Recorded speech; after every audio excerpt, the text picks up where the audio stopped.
My wife is a pilot. We had our wedding 3 years ago, but she stood me up 18 times since then when we agreed to register our marriage. The first time she stood me up was when her apprentice took his first flight. I waited outside City Hall the whole day for her. The second time she stood me up was when she turned around after receiving a call from her apprentice. She left me by the roadside later. Whenever we set a date to register our marriage, her apprentice would run into all sorts of trouble. Finally, I decided to leave her, but after I board a flight to Avalonia, she chases me all the way there like she's lost her mind. Chapter Ivy Rivers and I had been married for 3 years, yet we still hadn't registered our marriage legally. Today marked the milestone of her 1,000th successful flight. It was also the 17th time she'd promised to finally register our marriage with me, but at the celebration banquet, while her direct supervisor was forcing drinks on me, she was busy exchanging dishes and toasting with her male pilot apprentice. Despite my high fever and drinking to the point of near collapse, she didn't even look my way. Numerous co-workers shook their heads and clapped their tongues, their eyes filled with sympathy as they regarded me. Anyone with eyes could see who I was enduring this physical discomfort and drinking for. Yet after the celebration banquet ended, Ivy, who was supposed to go with me to City Hall to register our marriage, stood me up once again. She drove the car to the restaurant entrance and blocked me from getting in with one hand. Owen drank a little too much on my behalf just now, so I'll be driving him home. You should take a cab back. We probably won't make it to City Hall this afternoon. Let's talk about it another day. Okay. After saying this, she didn't care about my reaction at all. She hurriedly got out of the car and carefully helped Owen Gardner into the passenger seat. We started dating 8 years ago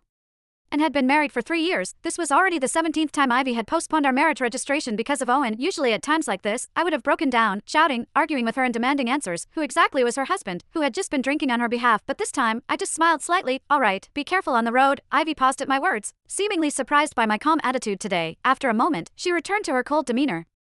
I'll buy you a gift to make up for it when I come back tonight. With that, she drove off. Before leaving, she made a point of closing the car window for Owen, afraid the drunk man would catch a cold from the wind. In the past, she'd never allowed any smell of alcohol to linger in her car. Every time I drank for her, she'd open the convertible top even in winter, let alone close the windows. Looking back now, it was only because the person in the car was me. The noon heat in Orleans made people sweat profusely, but my heart felt inexplicably cold. I took a deep breath and returned the marriage application forms to my bag. I knew it was time to let go of this 8-year relationship as well. Chapter that afternoon, I went straight back to the company and submitted my resignation letter to my supervisor, Leighton Guerra. Does Ivy know about your resignation, Mr. Guerra was clearly surprised by my decision to leave. After all, I'd been the airline's top flight attendant for 7 consecutive years, and staying with the company would guarantee a bright future. I managed a bitter smile. I'll tell her tonight, though I doubt she'll care. These past few years, you two flew new routes together and won company awards together. The CEO even attended your wedding personally 3 years ago. Everyone was so envious. But I suppose, Mr. Guerra trailed off with a long sigh, his voice full of regret. Yes, those were indeed beautiful memories, but memories were just memories.